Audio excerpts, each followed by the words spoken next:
Lula diz que a alta do dólar foi arapuca deixada por Roberto Campos Neto.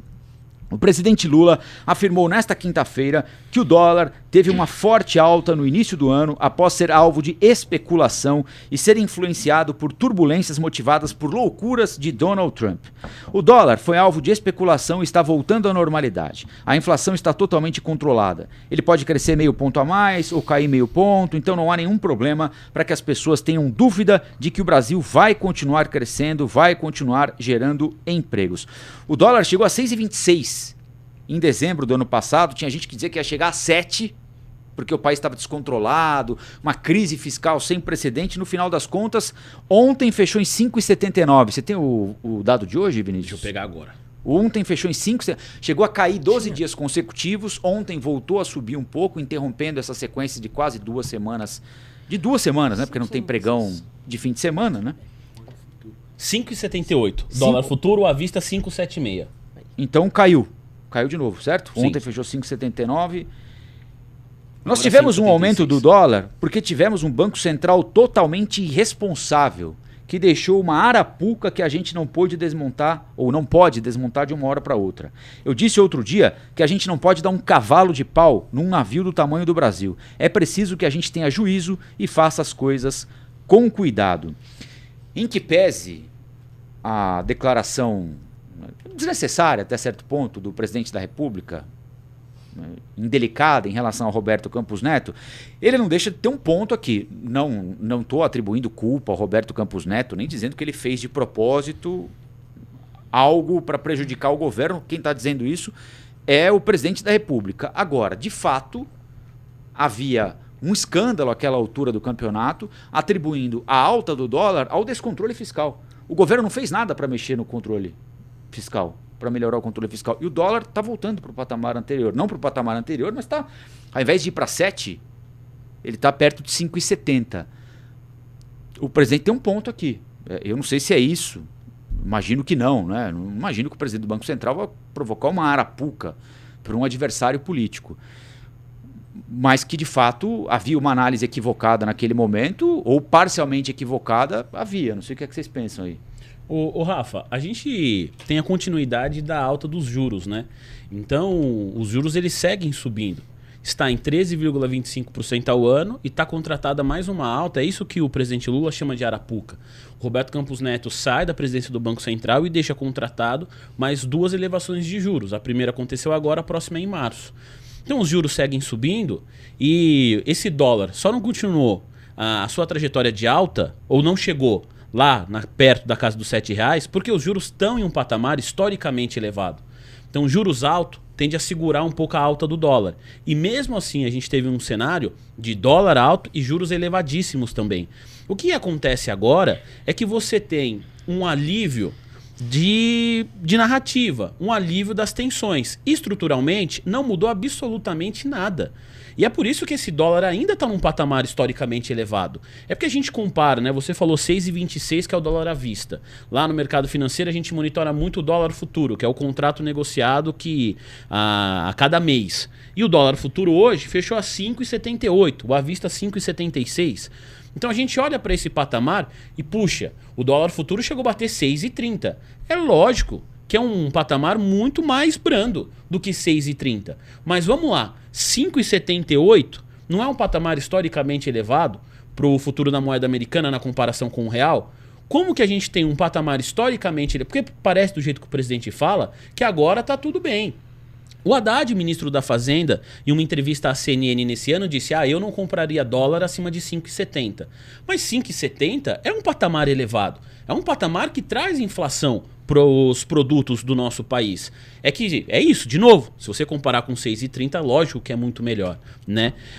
O presidente tem um ponto, quando você colocou aqui, né, que estruturalmente não mudou nada. E não mudou mesmo, porque se tivesse mudado, estaria consideravelmente abaixo dessa região de 5,70, 5,80 o dólar.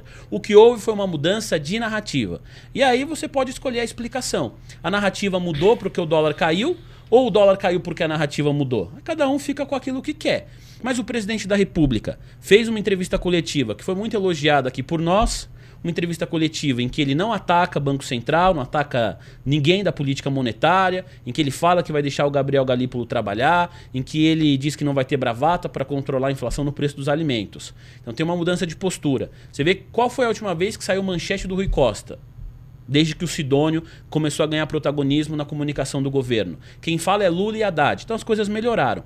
E o Donald Trump, ele vem com essa barganha de tarifas. Quando ele é eleito presidente dos Estados Unidos, é eleito com um discurso que vai colocar tarifa em todos os países do mundo. Na dúvida, você não sabe o que é fato e o que não é, na dúvida o dólar subiu junto. Quando você vê um Donald Trump que segura essa questão das tarifas e começa a usar a tarifa como meio de negociação, colocou a tarifa no México, México negociou, tira a tarifa, ou pelo menos suspende por um período.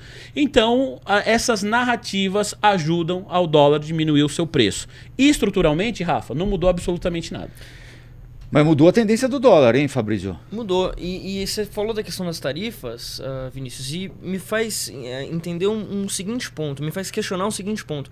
Quando é que o mercado vai perceber exatamente que o Trump tem usado as tarifas quase como uma espécie de chantagem para os outros países? Porque essa semana, por exemplo, ele decidiu segurar as tarifas contra Canadá e México em troca de negociações que ele teria feito ali para o controle de fronteiras, mas substancialmente, quando a gente para ver o que Canadá e México ofereceram em troca para Donald Trump, não é nada além do que já vinha sendo feito como políticas de controle de fronteira, ou seja, a coisa continua exatamente como estava antes. Agora, quando a gente fala aqui num cenário mais nacional, lá em 2022, quem votou no Lula esperava um dólar menor do que era na época, né? O dólar vem crescendo desde então, já vinha crescendo no governo Bolsonaro. Acho que a gente, me parece, assim, estabilizou em um parâmetro muito alto e a gente está se acostumando com isso, né? Como você falou, o dólar a 5,70 é um dólar alto. Sim. Né? 5,70, 5,76, 5,78, enfim, 5,70 já é um dólar alto, caro pra caramba. E parece que a gente está agora numa conformidade que isso é o novo normal, vamos dizer assim, que é o novo cenário mesmo e vai ficar por aí. Mas, não sei, me parece algo um pouco perigoso da gente seguir nessa linha, né? Ao invés de tentar baixar um pouco mais. Eu me lembro uma vez que eu estava assistindo ao Flow News, Rafa, e você citou um tweet do Haddad, quando ele questiona a gestão anterior, na época, né? O Haddad não era ministro da Fazenda, mas o dólar acho que estava na casa de 4,80, tinha subido para 4,80 na gestão Bolsonaro, estava ali perto dos R$5. E isso gerou questionamento de um nome, à época, né, não o ministro da Fazenda, mas um nome historicamente importante para o PT, que é o atual ministro da Fazenda, Fernando Haddad. E a discussão que passa hoje no mercado é justamente essa, viu, Fabrício? No sentido assim, o dólar mudou o seu patamar de maneira estrutural. A gente vai voltar a ter um dólar perto da região de R$5 ou abaixo de R$5?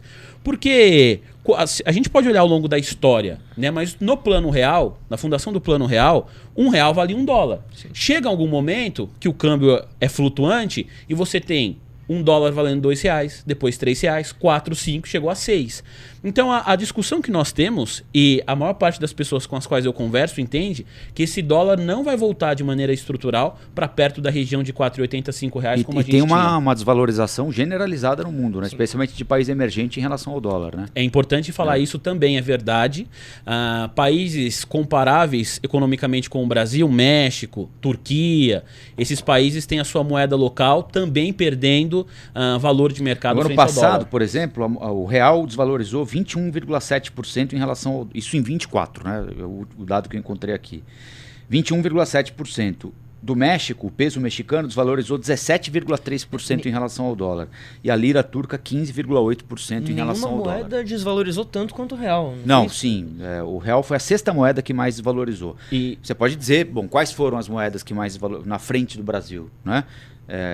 Libra sul-sudanesa, a moeda da Etiópia, a moeda da Etiópia, assim, dá pra gente comparar Nigéria, Egito, Venezuela. Aí vem o Brasil, 21,7, logo depois o peso da Argentina, 21, a moeda de Gana, 18,5, México e Turquia.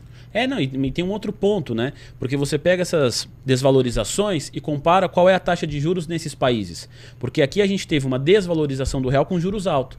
Tirando a Turquia, porque lá tem uma questão econômica muito forte que passa por um ponto político também. Taxa de juros na Turquia é elevadíssima, né? Tenho que até atualizar para ver quanto está hoje, mas gira na casa de 50% ao ano. Então, assim, é uma questão interna deles. A gente teve aqui, de novo, um dólar se desvalorizando de maneira importante, com os juros em patamar historicamente elevado. Quer dizer, ficou ruim dos dois lados. E acho que tem uma questão até quase como uma memória afetiva, né, Vinícius? Porque a gente lembra, por exemplo, do último governo, do governo Lula, quando ele entrega o governo em 2010, o dólar era menos de R$2, né? Então acho que o brasileiro ainda olha pro Lula e pensa no dólar de 14 anos, de 15 anos atrás. Mas é uma realidade... Isso não tem mais no mundo inteiro. Em lugar nenhum, exatamente. É inatingível, né? Olá, aqui é o Rafael Colombo. Gostou do que acabou de assistir? Se inscreva no canal Cortes do Flow News para os melhores momentos. Quer acompanhar os nossos programas na íntegra? Então se inscreva no nosso canal oficial, Flow News.